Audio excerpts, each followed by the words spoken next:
Bonjour, dans l'univers de la relation client, la communication occupe une place centrale. Et pour en parler, j'ai invité Dominique Scalia, qui est président et fondateur de l'Observateur Comme Média. Vous allez nous en dire plus, c'est une association qui se définit comme un lieu d'échange. Un lieu d'échange et de rencontre pour des acteurs de la communication, qu'ils soient prescripteurs ou producteurs, mais je vais vous laisser en dire quelques mots. Dans quel but, comment réconcilier finalement relation client et communication? Bonjour Florent, merci de m'accueillir. L'Observatoire Comme Média, c'est avant tout d'abord une association. Nous regroupons trois publics. Un public de grands donneurs d'ordre, donc les grands communicants, un public de prestataires de la communication et les institutionnels. Alors la relation, pour revenir sur la relation client, quelle est-elle? D'abord, pour nous, c'est de fédérer l'ensemble de la chaîne de la valeur de la communication. Le monde des agences, le monde de l'événement, le monde des médias, le monde de la filière industrielle. En fait, tous ces acteurs-là participent à ce que j'appelle moi le point de contact, qui contribue à la relation client.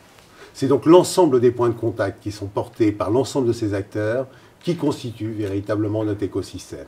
Et nous portons 4 enjeux principaux, des enjeux qui sont principalement sur le dirigeant d'entreprise de la filière. Et qu'est-ce qu'il peut porter comme ambition autour du développement de ses activités et bien sûr autour de la relation client. Alors on va en parler de ces orientations. Par exemple, dans l'univers de la relation client et plus largement de l'expérience client, vous le savez, on parle beaucoup de l'intelligence artificielle, des chatbots, des robots, des objets connectés. Tout ça, ça va très vite. Et les startups impulsent ouvertement le mouvement. Ces notoriétés, elles fleurissent tous les jours avec de vrais success stories. Et dans ce monde-là, on parle beaucoup d'innovation. Et justement, si vous allez voir sur le site Comme Média, l'innovation est l'un des premiers piliers, c'est le premier pilier, je crois, que vous mentionnez, sur lequel vous appuyez aujourd'hui. Alors, tout d'abord, l'innovation, ce n'est pas un effet de mode, parce qu'on parle beaucoup de start-up depuis 3 ans et demi, et l'innovation, elle est au cœur, effectivement, de l'Observatoire Comme Média depuis l'origine, parce qu'on a conscience que notre filière au sens large, telle que je l'ai définie, elle connaît une profonde mutation de ses métiers, et ça fait maintenant plus de 10 ans. Donc ce n'est pas récent. Donc nous avons accompagné l'innovation dans son évolution des métiers, des acteurs qui la composent, et c'est vrai qu'on a rencontré, depuis 3 ans et demi, à la fois des start-up qui sont en rupture, pas que dans l'intelligence artificielle ou les chatbots, mais dans tous les métiers. Je crois que tous les métiers aujourd'hui sont en rupture, ou tout au moins sont réinventés par de nouveaux acteurs, ou tout au moins apportent une autre lecture du monde de la communication, et ils interviennent véritablement dans une approche très disruptive des métiers qui la composent. Donc je crois que les 250 acteurs que nous fédérons à nos côtés en matière d'innovation et start-up montrent qu'ils peuvent couvrir l'ensemble des segments de la communication. À la seule différence, c'est que ces approches très verticales, on aura peut-être l'occasion d'y revenir, dans la relation client, je crois que c'est un point tout à fait essentiel. Absolument. Mais très concrètement, comment vous les fédérez? Tout simplement, de façon très pragmatique. Alors, vous savez, moi je m'accorde à dire, aujourd'hui, l'innovation, d'abord j'ai un parti pris. Je considère qu'aujourd'hui, les grands donneurs d'ordre, j'aimerais bien resituer le cadre, c'est 37 milliards aujourd'hui investis par les grands donneurs d'ordre. C'est 40 000 entreprises de la filière, c'est 700 grands donneurs d'ordre. Vous voyez, marché très dichotomique. Alors comment naviguer autour de ça? Moi j'estime qu'aujourd'hui, les grands donneurs d'ordre devraient consacrer 5 à 10% de leurs dépenses marketing com dans le monde de l'innovation. Recherche et développement en fait. Non, plus que ça. Non, dans l'applicatif. Dans l'applicatif. La recherche et le développement, les startups les ont réalisées. Je crois que c'est dans l'applicatif. Aujourd'hui, on ne peut faire une transformation numérique chez un grand donneur d'ordre que si véritablement on donne la place à ces entreprises de rupture pour qu'elles s'intègrent au sein du grand donneur d'ordre, à la fois pour acculturer les équipes, pour faire du test and learn, pour l'intégrer en business unit et pourquoi pas pour les racheter. Et vous faites tout ça? On fait tout ça. Donc on fait signer les bons de commande en clair. Très bien, et donc vous avez cité effectivement quelques chiffres clés pour ces orientations, mais en termes de résultats aujourd'hui, comment ça se traduit? Alors, en termes de résultats, je crois que déjà il faut sensibiliser les grands donneurs d'ordre. Lorsque je dis il faut qu'ils consacrent entre 5 et 10% donc, dans cet univers des startups. Alors vous vous rendez compte ce que ça représente, 5 à 10%? C'est 37 milliards, c'est plus de 3 milliards et demi. Cela représenterait véritablement l'équivalent de la dépense Internet en France. et du web. Ah, c'est pas mince, hein. Et quelque part, ce sont tous des acteurs français. Alors ça, je tiens beaucoup à cette valeur-là, parce que ce sont tous des entreprises innovantes françaises. C'est l'équivalent de ce qu'on confie aux GAFA. Vous imaginez bien quelle dynamique économique on pourrait recréer en France si ces grands donneurs d'ordre prenaient conscience de cette réalité économique. Et là, je crois qu'il y a un véritable enjeu. Alors, on parle de l'innovation, on parle de, effectivement, de l'intelligence artificielle. Mais l'intelligence artificielle, finalement, il y a une question autour de ça et qui se développe de plus en plus, c'est l'humain en tout ça. On sait très bien que demain, de plus en plus, il va y avoir de nouveaux métiers, de nouvelles formations, et que les métiers d'aujourd'hui ne seront peut-être plus là demain, en tout cas certains. Aujourd'hui, c'est l'un aussi des piliers que vous avez, c'est l'emploi.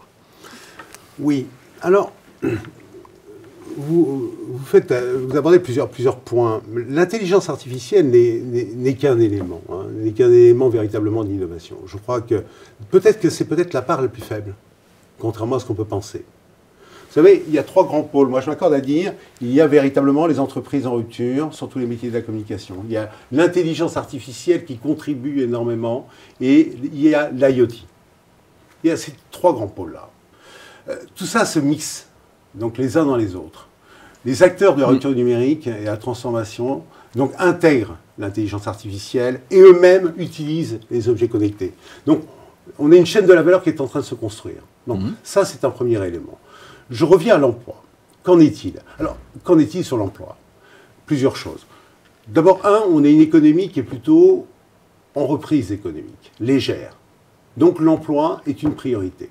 Mais dans l'ancienne économie, dans les entreprises innovantes et dans les startups, qu'est-ce qu'ils ont besoin? Ils ont besoin de 2 profils principaux. Ma courbe d'expérience me l'a appris. Un, des commerciaux. Aller chercher du business. Deuxièmement, des développeurs. Aller chercher des commerciaux, on en trouve. Chercher des développements, on n'en trouve pas. Il y a pénurie. Alors, comment on peut approcher ce sujet-là? Je crois qu'aujourd'hui, il faut qu'on se rapproche de plus en plus de l'emploi et de la formation. C'est pour cela que nous, dans les programmes que nous bâtissons autour de 1000 emplois, 1000 entreprises, notamment, qui est un très gros programme que nous montons avec Pôle emploi, nous avons intégré la dimension formation. Parce qu'on pense que ces développeurs-là, il faut aller les chercher au début de leur cursus. Vous avez raison. On n'aura pas le choix. Et d'ailleurs, nous avons monté 5 programmes. Dans le cadre, vous savez, des grands programmes de la Grande École du Numérique, un certain nombre d'écoles sont habilitées et préparent pendant des programmes de 4 mois, 6 mois, 8 mois, des développeurs, dans tout type de catégorie, tout type de technologie.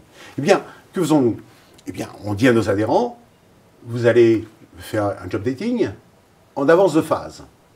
Vous allez sélectionner les bons candidats qui vont être formés, et vous allez les coacher pendant toute la période de leur formation, et à la sortie, vous aurez le candidat, que je voudrais dire, un vrai talent.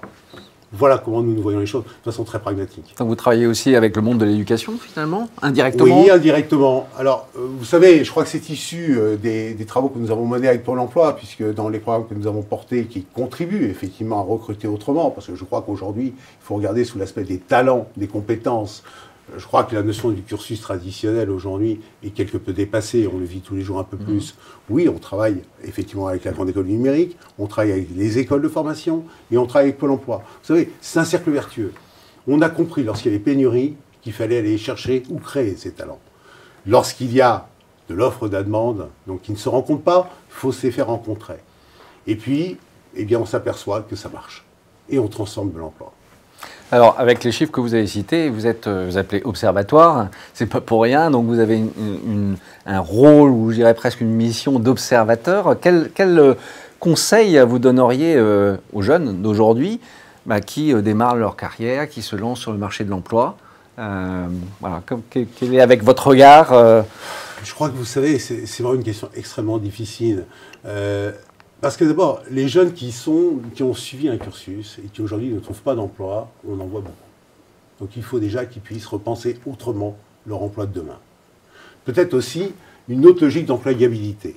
On s'aperçoit qu'aujourd'hui, les jeunes, de moins en moins, ont envie de rester en CDI, CDD. Ce sont les freelances.